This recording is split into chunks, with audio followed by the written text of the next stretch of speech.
আসসালামু আলাইকুম, welcome to my Facebook blog and YouTube channel. আশা করি সবাই ভালো আছেন। সর্বপ্রথম আমি ওয়েলকাম জানাই যারা আমার অডিয়েন্স, যারা আমার ভিডিওগুলো দেখে থাকেন, তাদের প্রতি দোয়া এবং ভালোবাসা।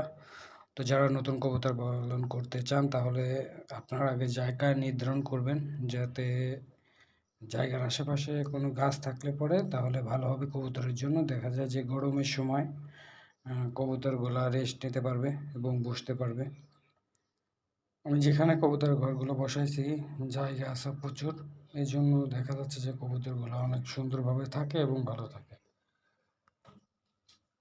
মাঝে মাঝে দেখা যায় কবুতরগুলোর একটু সমস্যা হয় প্রচণ্ড রোদের কারণে।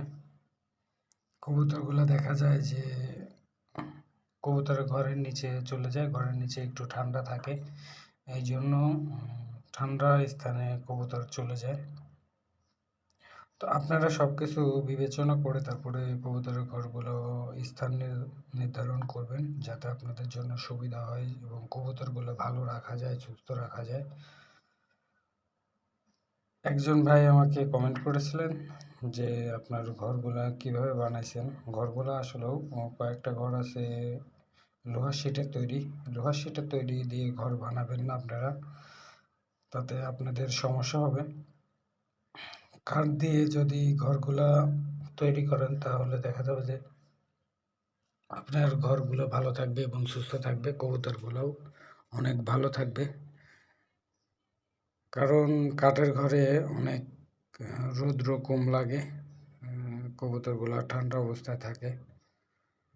এইগুলা লক্ষ্য করে আপনারা ঘরগুলো তৈরি করতে পারেন।